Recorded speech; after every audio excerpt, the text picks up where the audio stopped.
Reducing our carbon footprint, moving toward calmer cities. Aware of climate issues, the question is no longer what or why, but rather how. Just as some people buy local, grow their own veggies, or pick up litter, we mounted our bikes one Saturday in June 2024.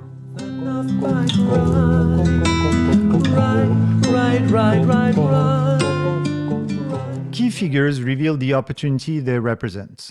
Green mobility policies can reduce transport emissions by up to 50% if cycling, walking, and public transport account for at least 80% of our trips.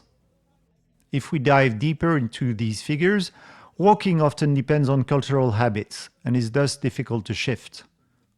Public transportation, while effective, requires significant investments, which are hard to secure in times of budget constraints. In contrast, cycling policies are affordable and can be implemented relatively quickly. For instance, cycling share of transport in cities like Seville, Paris, or Novi Sad increased from below 2% to over 10% within 6 to 8 years. Considering that 75% of urban trips are under 3 kilometers, and that 42% of urban deliveries could be handled by cargo bikes, there is a tremendous opportunity to expand cycling to reduce carbon emissions and fine particle pollution. But the barriers are many.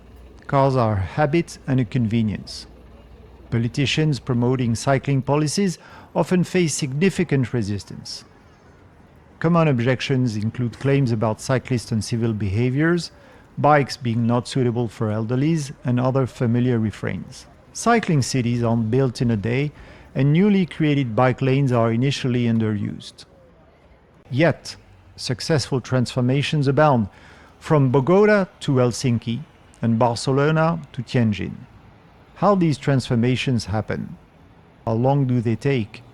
Is there an ideal trajectory to achieve them? The idea of a bike ride to COP29 to understand these transformations and promote the development of everyday cycling emerged in the fall of 2023. Found through social media, 1, 2, and then 20 volunteers from different countries joined to organize the project. The plan took shape. We would carry 10 cycling policy proposals to COP29, refining them through meetings in the cities we passed and finalizing them with a panel of experts. Time was short. Only a few months remained before our departure deadline to Azerbaijan, the site of the COP29 at the eastern edge of the Caucasus. How would we enter Azerbaijan with its closed land borders? Would French participants really face a risk, given the tense relation between France and Azerbaijan? How would we obtain COP accreditations? These questions had no answer on the day we set off, but we believed in our mission and our lucky star. Under a bright, sunny sky, we departed as a rather unprepared but cheerful group.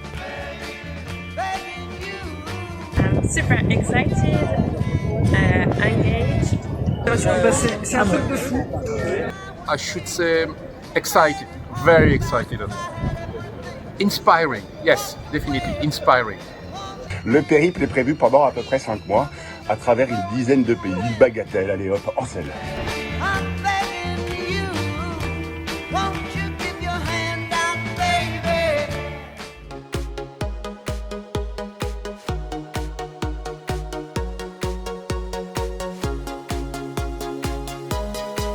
This proposal is almost self-evident.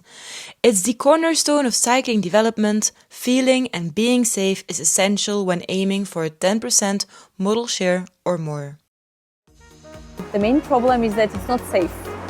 And I think, first of all, we need to have very good cycling infrastructure to make people cycle. And if you had to add one more proposal for the COP29, what would it be? It would be the decrease of speed of motorized traffic up to 30 kilometers per hour, so that the speed of a fast cyclist and a car is quite the same. Can you tell us how many kilometers of bicycle ways you have? We have about 1,000 kilometers. So definitely the expansion of the cycling infrastructure, and we'll also see that by expanding the cycling infrastructure, the number of cyclists are increasing definitely. Even in cold autumn and winter month, we see cyclists on these bike roads. You must onboard individuals with more apprehension to start cycling in dense urban areas. Policymakers are not unwilling, but once 3-lane roads are converted into 2 lanes plus 1 for bicycles, options for creating bike lanes on narrower streets become scarce. This often leads to improbable bike lanes born from strange urban compromises, lanes placed on pedestrian pathways, interrupted by obstacles, or represented by faint bike logos on roads where drivers often feel entitled to priority. And yet, studies are unequivocal. Creating cycling space by reallocating car lanes or parking spaces is not only physically inevitable, but it's also crucial for the success of modal shifts. Stijn van Oosteren, a Dutch activist, explains us why. So why do we need to take away space from the cars to solve traffic congestion? It's a counterintuitive thing to say. It's called the paradox of Bress. Normally, when people see a street full of cars, congested, they will say, if you want to solve congestion, you need to widen the space, give more space to the cars. But that's a mistake, because it considers that traffic is a fixed amount of cars. But traffic is not a fixed amount of cars, it is behavior. It is a choice that changes based on the type of road that you get it. If you create space for cars, you will have more cars. Because the message that you send when you widen the street is that all should come by car now because there's enough space for the cars. And that's what happened in Houston in the United States, where they have the Katy Highway that was congested. And to solve it, they added more lanes, but then the congestion doubled. Then they added more lanes, all the way to 26 lanes, and it was still congested. The end result was that travel time increased by 30%. And that's because it takes up a lot of space, cars. So if you want to solve traffic congestion, you shouldn't give space to the car, but take away space from the cars and put alternatives to the cars. For example, bicycle lanes, bus lanes, even taxis. Why? Because they take less space per person. And that is what solves traffic congestion. While these measures may provoke dissatisfaction among some, they pay off politically. A 2021 study revealed that 64% of Britons wanted more bike lanes, even at the expense of car space. This is a trend consistently observed in opinion surveys all over the world. About 2/3 of residents want cities with more pedestrian and cycling infrastructure. During our journey, we saw promising initial efforts in Istanbul and Sofia. Are these efforts really supported by top leaders? Will they be long-lasting? The risk for mayors who delay is falling too far behind and watching their cities lose attractiveness compared to others in their region.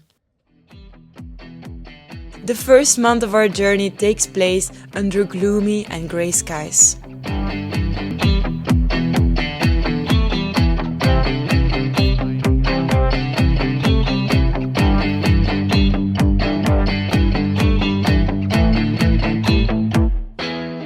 A miner's brain on the 3rd day completed Guillaume's collection of injuries while they were still 6,500 kilometers ahead of us. Bavaria came as a relief and an exception, with a brief passage of sunny skies which we really enjoyed by contrast.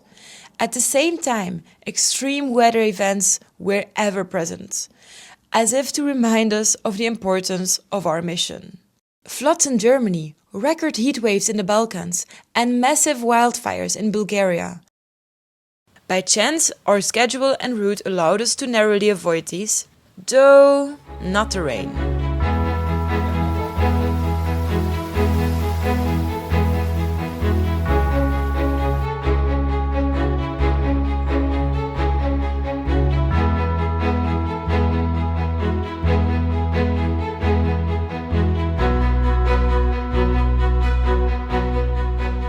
Despite stealing being, along with safety, one of the two main barriers to the development of cycling, widely available and secure parking, conveniently located near transport hubs and key destinations, are critical factors for the success of cycling policies. Alors, c'est quelque chose que nous sommes en train d'entreprendre, qui est que nous allons convertir un grand parking dépose minutes voitures actuel à la gare, qui est souterrain, en parking vélo qui va compter près de 3000 places de vélo pour les personnes qui sont en intermodalité avec le vélo et la gare. Et donc bientôt, il n'y aura plus de voitures autour de la gare, il y aura un grand parking vélo à la hollandaise. It is not only a matter of convenience, but also a matter of budget. The annual cost of parking in terms of real estate space in France is a staggering 50 billion euros, equivalent to half of the country's education budget. Investing in bike infrastructure, which is far less expensive per person transported, should therefore be a priority. I'm Eva Maling from the ADFC Munich, and I'm here with you at the Munich train station, the Hauptbahnhof. And as you can see, we don't have enough safe and convenient parking spaces. So when you compare it to other big cities, mostly in the Netherlands, like Utrecht, Amsterdam, or in Groningen, they usually have big parking garages just next to the train station, and which makes the people very easy to go with a bike to the train station and jump on the train to continue their journey.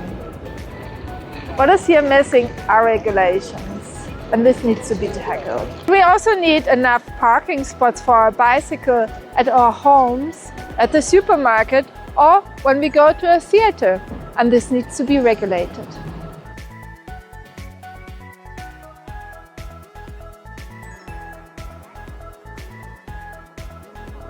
And of course, all the different kinds of bikes need to be considered, like the cargo bikes. The lack of care given to this topic, we experienced it in cities like Graz and Plovdiv, which, despite being relatively well equipped with bike paths, presented challenges when it came to finding places to park our bikes. The practicality of the entire cycling experience, before and after the ride, is thus a key factor for a successful transition. Séraphin Elie, co-president of the FUB in France, underlines the sizing strategy but also the variety required on that matter. Si dans notre plan de déplacement, on a un objectif que à terme 10, 15, 20% des personnes se déplacent à vélo, ça veut dire qu'il faut penser que dans l'université, au cinéma, au marché ou que sais-je, il y ait 10, 15, 20% des personnes qui aient un vélo, et donc on dimensionne un stationnement vélo en conséquence, ou en tout cas qu'on prévoit la place pour que le stationnement vélo puisse s'étendre. Et ensuite, c'est penser le stationnement vélo dans une diversité, dans la diversité des besoins. Parfois, ça va être juste un simple arceau pour un stationnement courte durée, quelque chose d'assez spontané qui ne prenne pas beaucoup de place. Parfois, il faut aller sur de l'abri, quelque chose d'abrité pour qu'on puisse protéger le vélo des intempéries, ou plus sécurisé pour le protéger plus efficacement du vol. Je pense notamment à du stationnement résidentiel, par exemple, mettre dans un local fermé à clé où seules les personnes qui utilisent le local ont la clé. Voilà, donc c'est penser aussi la diversité du stationnement vélo. Il n'y a pas qu'un seul stationnement, il y a des stationnements vélo. It is now the second month of our journey, and we press on tirelessly.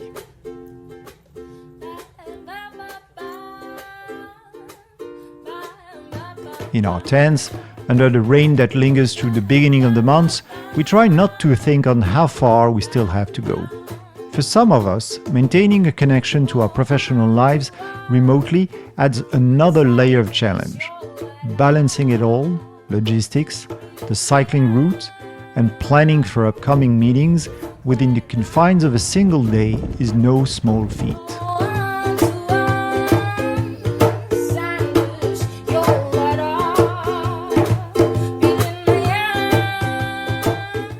We finally reached the Balkans, where the heat waves have subsided, to the mountains of Bulgaria and the warm hospitality of southern Europe. The landscape begins to change. The rhythm of the journey is set.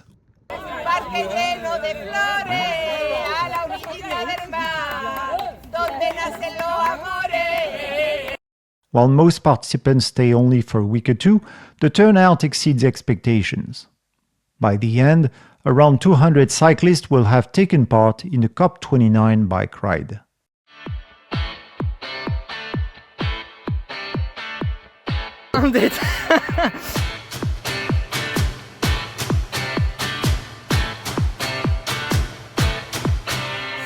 C'est avant tout parce que je suis curieuse, parce que j'ai un blog et que j'en ai parlé déjà un peu et que donc je voulais voir qui venait, qu'est-ce qu'il faisait, etc. C'est-à-dire ce que vous allez ressentir. Voilà. I'm very interested in the bike infrastructure, so in the bike urbanism, and I love the adventure by bike. Because bicycle is really very close related with the climate. I did the COP29 bike ride because I love cycling. I love riding my bike, and I want to encourage as many people as possible to get on their bikes. So let's make the world a safer place for cyclists. I said, okay, you're already a very well-known climate activist, so you need to be in this project, man. I was like, yeah, you're gonna... I couldn't say no. No, yeah, so you're here.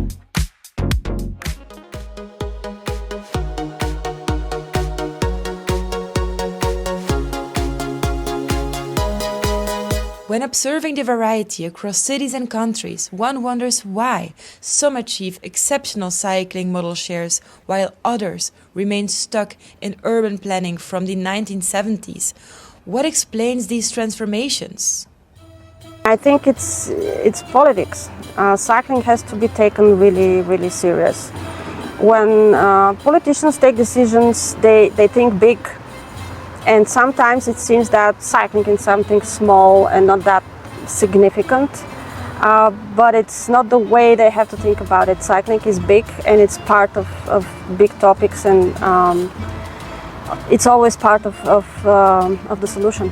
The Metropolitan Municipality Mayor, who is now focusing on presidential elections after being elected for second time, he is no longer focusing on bicycle transportation, but he was the one who promised that Ankara will become the capital city of bicycle transportation. Change is difficult and far from instantaneous. Stijn van Oosteren explains us what it takes for a transition to happen. So how do you create change? How do you create a bicycle transition?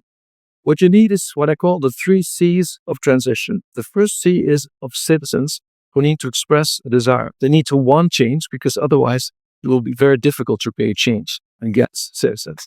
The second C is of courage, political courage. You need politicians to actually respond to those needs, to do something with it. And for example, if citizens want better quality of life, their children to be autonomous in the street, with more green, more freedom to move around, you need politicians to create bicycle lanes because they have the money and the means to do so. And in principle, these 2 C's should be enough. Citizens who want something, politicians who create the change. But unfortunately, humans don't like change. They're afraid of it. So you need an extra push to create change. You need catastrophes or crises. And that's how the bicycle revolution in the Netherlands happened in 73, when there was an oil crisis. So oil costed too much money. They needed another solution. And in 74, they created the bicycle plan. And in general, the bicycle revolution always emerges when there's a crisis, when there's a catastrophe. For example, the corona pandemic, when the governments, they needed a transportation solution with a lot of space between people so that they would not contaminate each other. And that's when they created corona lanes. But also when there's an economic crisis, when there's no money to own a car, for example, or when there's strike in public transportation and people can't take the bus, the bicycle is a solution. So if the citizens who express a desire for change, politicians who have the courage to actually do so, and sometimes a little crisis to push for change, that is how we create a bicycle transition. What is the role of cycling NGOs in fostering political courage and citizens' awareness? Murat from the Bisikletler Derneği Association in Turkey provides an example. Öncelikle bisiklet yolları ile ilgili yasal bir düzenleme için kolları sıvadık. Bu konuda bugüne kadar bisiklet altyapısı ve kültürüyle ilgili 15 kadar yasal düzenlemeye öncülük yaptık, talepte bulunduk. Sonra da bunların hayata geçmesi için rehberlik yaptık bakanlıklara. Bugüne kadar 15 yasal değişiklik ve yaptığımız 10 binleri bulan, eş zamanlı olarak 81 ile kadar ulaşan eş zamanlı bisiklet farkındalık etkinlikleri düzenledik. Gerek Türk Kalp Vakfı'yla, Türk Diyabet Vakfı'yla, Yeşilay'la, pek çok sivil toplum örgütüyle ortak paydada buluştuğumuz farkındalık çalışmaları yaptık. Bunlarla yeni kitlelere ulaştırdık bisikleti. Bisiklet kültürünü yaymaya çalıştık. Ama diğer taraftan da bisiklet altyapıları konusunda modern bir kent yaratırken Avrupa, Amerika ne yapıyor? Buna dikkatli bakmaları gerekiyor. Biz metro sistemlerini Avrupa'dan, Amerika'dan 50 yıl sonra uygulamaya başladık. Bisikleti de bir 50 yıl sonra uygulamayalım. Bari onda geç kalmayalım diyoruz. Murat's decades-long journey as a tireless advocate reflects the persistent efforts required to foster change. He and others, such as Ekin and Ankara, organize regular gatherings, monthly ones called critical mass, or annual events completed by a range of activities for all ages. Bu öncelikle yine hep tekrarladığımız aslında bir farkındalık meselesi. Vatandaşın farkındalığı, karar vericilerin farkındalığı. Bunu oluşturduktan sonra bence Ankara'da bisikletin kullanımı alışkanlık haline getirilmesi çok daha kolay olacak. Bir de bisiklet altyapısı buna eklendiği zaman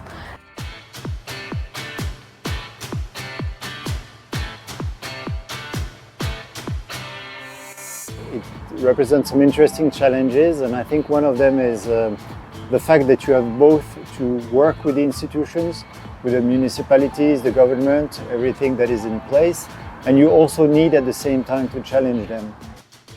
Education, especially for the younger generation, is a cornerstone of this cultural shift.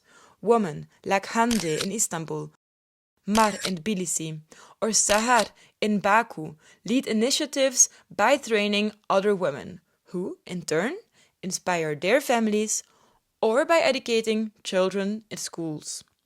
We are saying every right is a feminist right, because when you cycle, and as a woman, you know, with a skirt and I don't know, reddish nails and everything, everyone's seeing you and saying, this is a woman who cycles. So it's like every right you're actually showing something to everyone.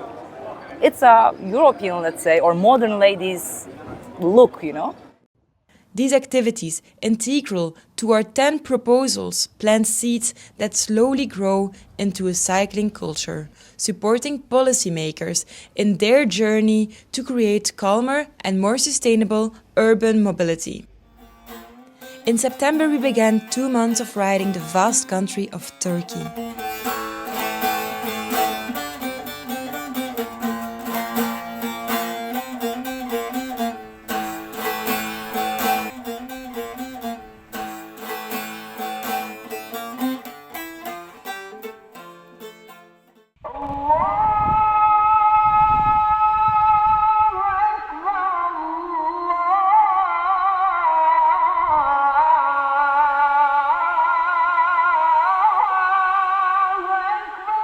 With changes in religion, even warmer hospitality, and the vibrancy of local advocacy networks, we held numerous meetings with urban mobility leaders in cities like Istanbul, Ankara, Kayseri, and Erzurum. The discussions focused on our 10 proposals. Which one resonated the most with them? Did they have suggestions for adjustments or additions to reflect local specifics? We felt these conversations energized our interlocutors. They shared their struggles in being heard by the mayors or ministers of transport, and we provided examples of cities they could emulate, ones that had successfully transformed their urban landscapes. Our journey to COP served as a reminder of the importance of their efforts to make their cities more sustainable. Other types of encounters added uniqueness to our cycling adventure. Wild animals, indeed. Also, at every stop, we were welcomed by pro-cycling associations. From Paris to Baku, via Strasbourg, Munich, Istanbul and Ankara. These groups organize critical mass events with their members and either challenged or endorsed our 10 proposals. These exchanges were mutually beneficial. For the associations, our presence was an opportunity to energize their communities through a climate-focused lens. And for us, these interactions strengthened our credibility for the COP and gave us the motivation to keep going. Energy, we must admit, was not always abundant. We took a difficult decision to take another route and split. We were supposed to go to Lake Vador. That's the best route and that's the most scenic route. But I'm low on energy.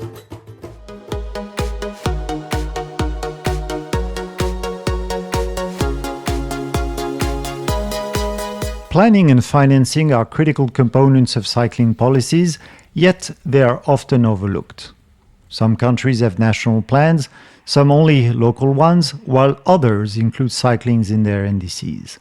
There is an urgent need to systematize these efforts and ensure proper funding. A good example is provided by the work of Olivier Schneider, co-president of the FUB, the French Federation for Daily Cycling, who supported us on our way. At a time when France only had local plans, he was instrumental in fostering the government to develop France's first national cycling plan in 2018 and securing the associated funding.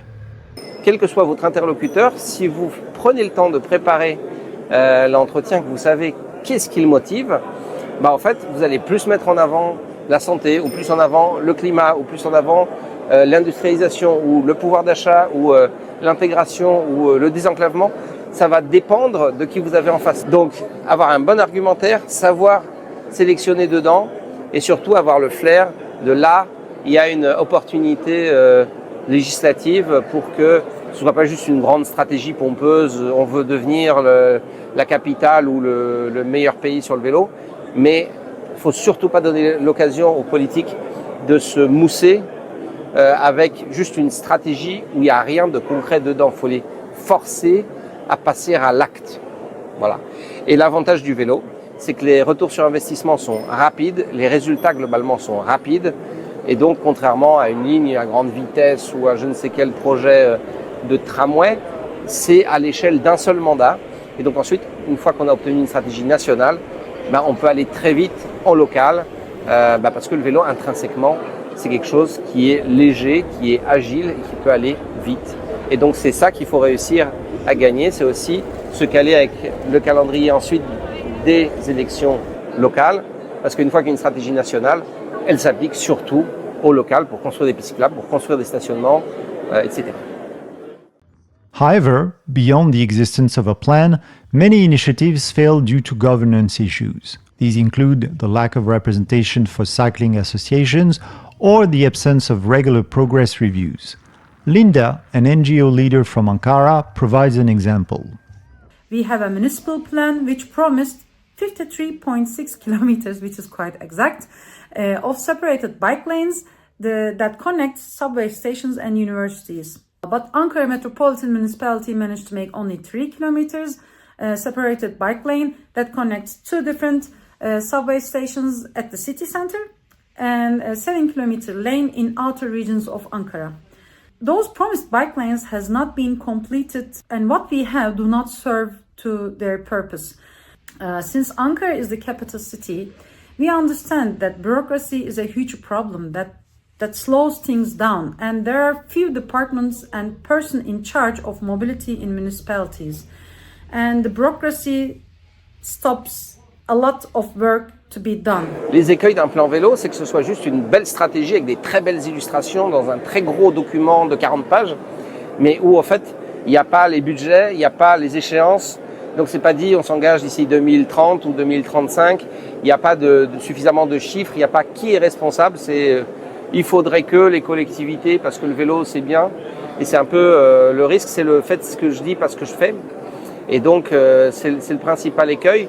Et le deuxième, c'est aussi les soufflets. C'est-à-dire qu'il y ait quelque chose de très fort parce qu'il y a une seule personne qui le porte.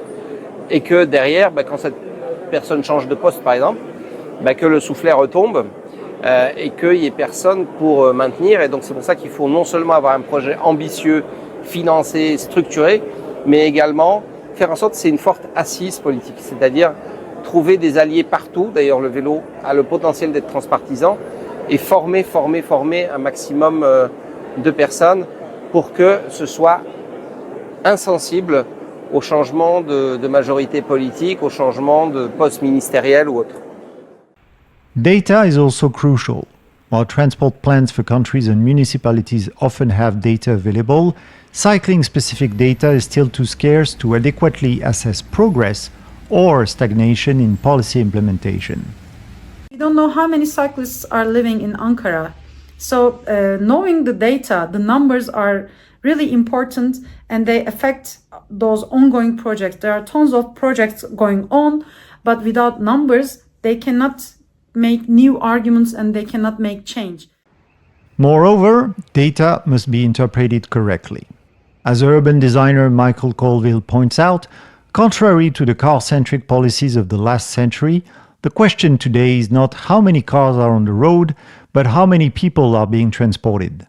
A single bicycle on a bike lane is almost equivalent to one less car in terms of space usage, noise pollution, and air pollution. I think for the climate change, women should cycle more, of course, because women, as a research that I would love to share with you online too, research showing us that women are, sadly to say, are the most makers of this carbon emission in cities because we are the caregivers. We are taking care of kids, we are going for market, we are going pharmacy, we are doing so much this small, as you told, small right.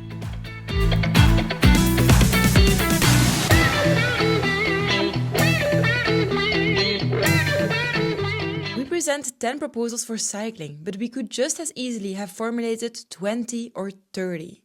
Which ones are the most important? So, we need some bikes, we need some bicycle lane, we need to reduce the speed limit, we need to improve the public transport. They're all integrated. So there is You are right. all the things to do. So we're starting from zero. And now it's like, okay, where do we start?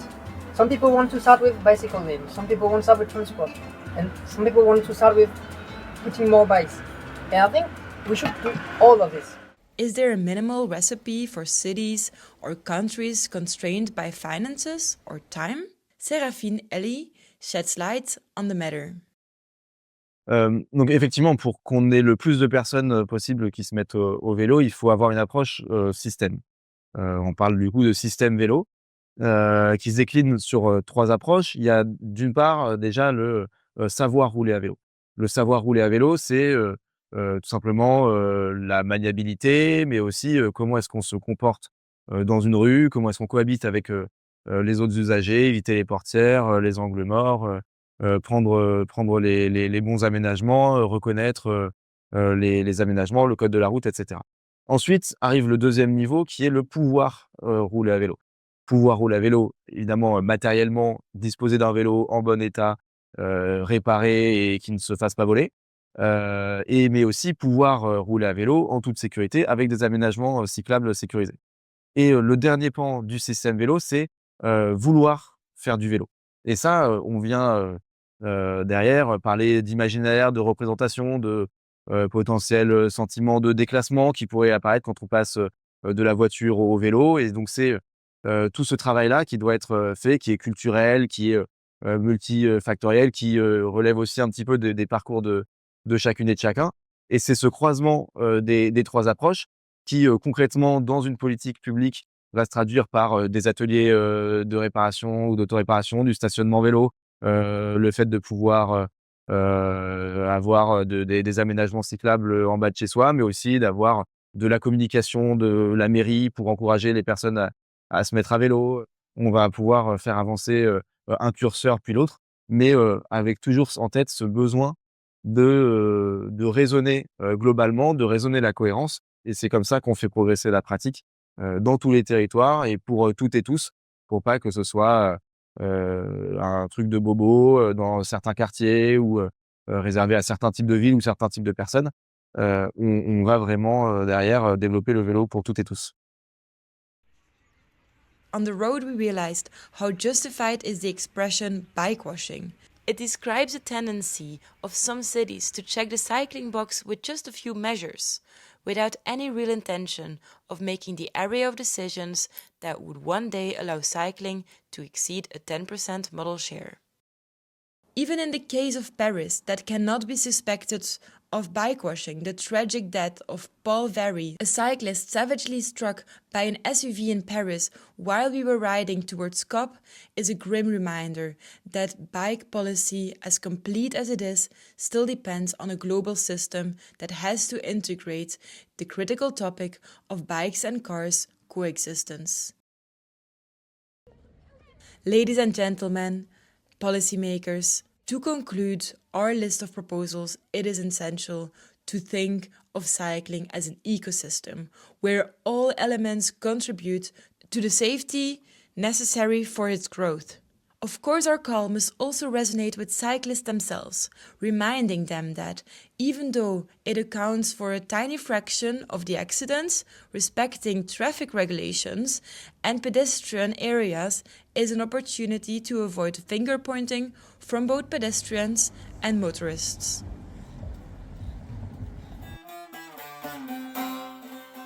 The Georgian chapter of our journey will remain etched in our memories.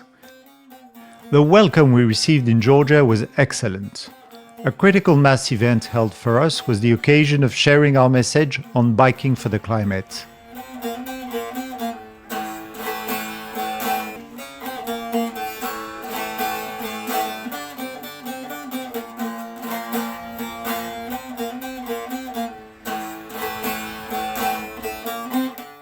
It was followed by a series of delightful surprises.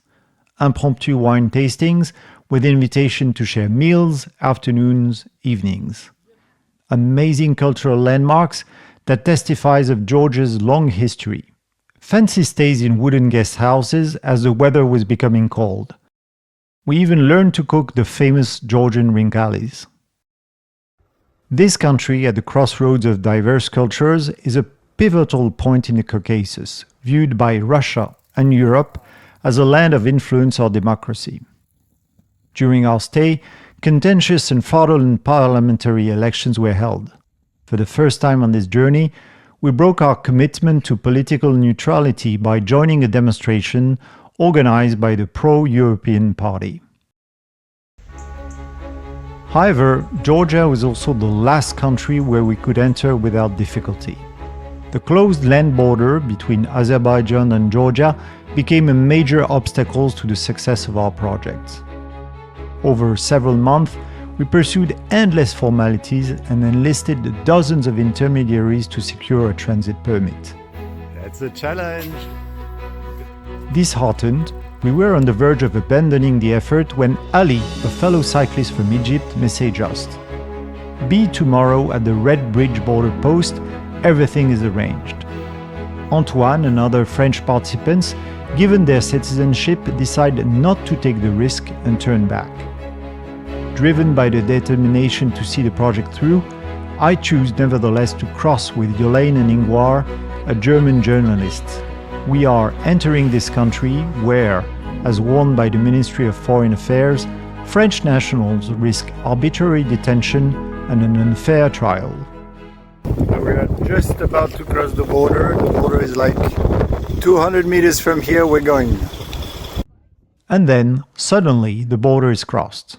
I have mixed feelings, shared between a sense of relief and anxiety on what might be coming ahead. The 6 days separating us from Baku, the capital of Azerbaijan, were a whirlwind. We had to arrive in time for the opening, for the symbol, but also in order not to lose a single day of lobbying in this global arena.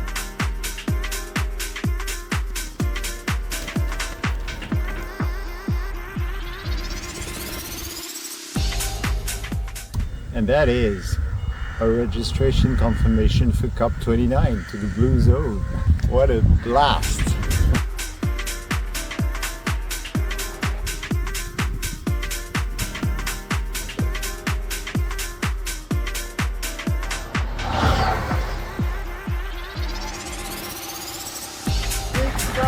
500 kilometers,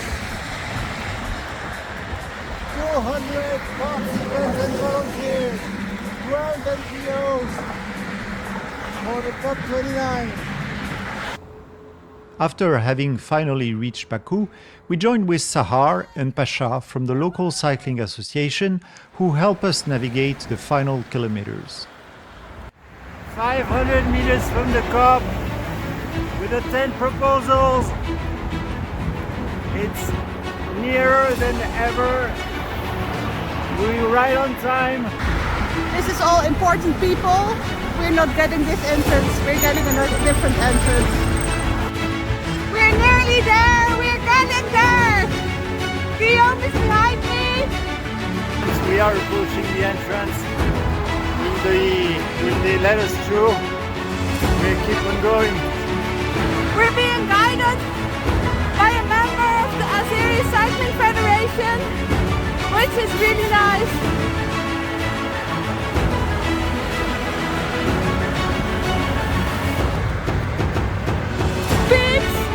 As a team, we did it! All together we made sure that the proposals will arrive at COP29!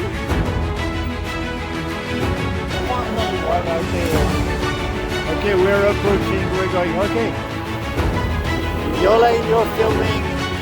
We're catching the moment. Yes, filming each other. It's there are people, there are crowds. This is the big welcome gate. I think we're there any minute.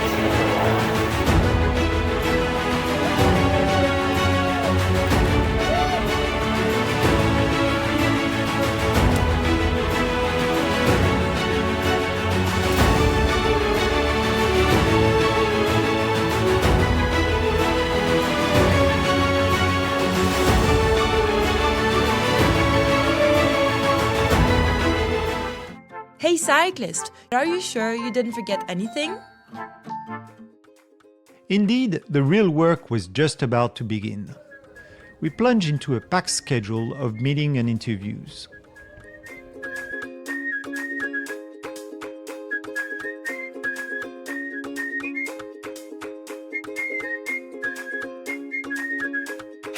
Our journey to COP29 is about raising awareness that cycling can and should be considered a real solution for the transport-related CO2 emissions.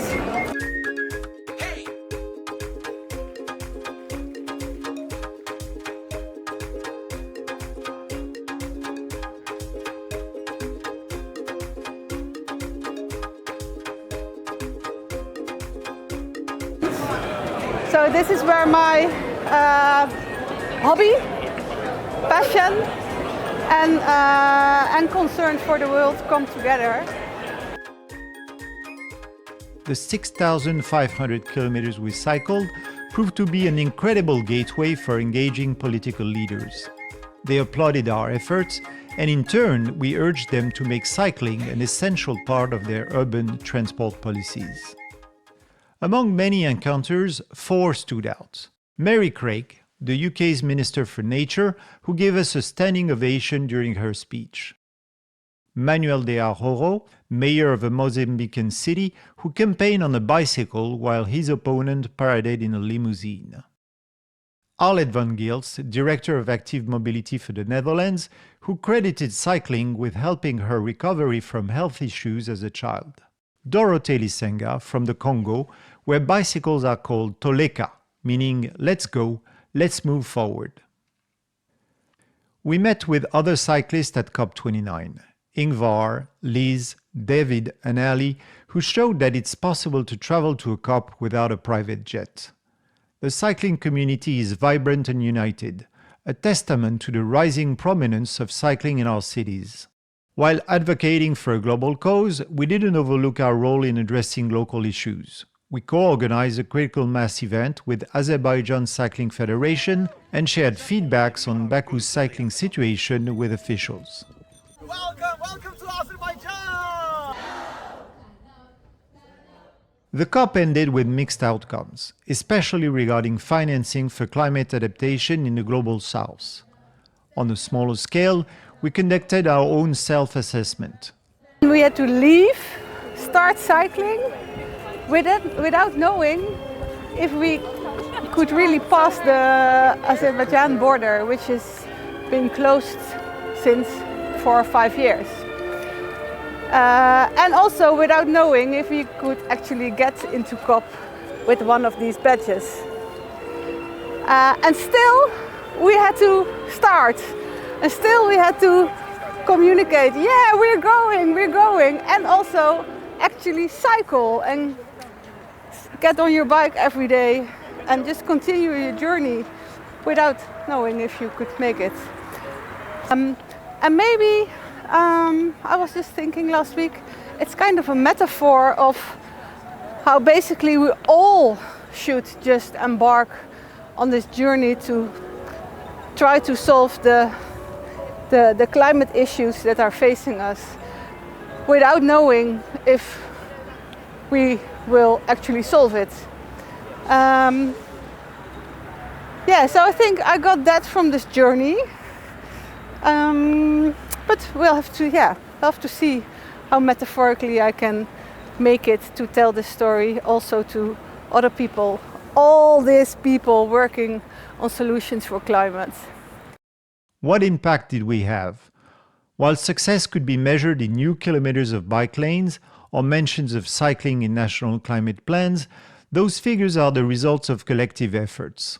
It would be presumptuous to claim them solely. What will remain in the mind of the European Investment Bank Vice President, the Dutch Climate Envoy, the World Bank Transport Director, and countless mobility officials and association members are different measures of our success. We sensed energy, empathy, and even moments of epiphany from decision makers. We raised the banner of cycling, enhancing its visibility both along the journey and at the COP. Finally, people asked us what we planned for COP30, a sign of their interest in our initiative and its perceived value. As we finalize this documentary, several logistics questions remain unanswered, as that destination is distant and challenging to reach without carbon emissions. If we do find a way to get there, it will be once again an opportunity to reaffirm our motto. Ride slower, change faster.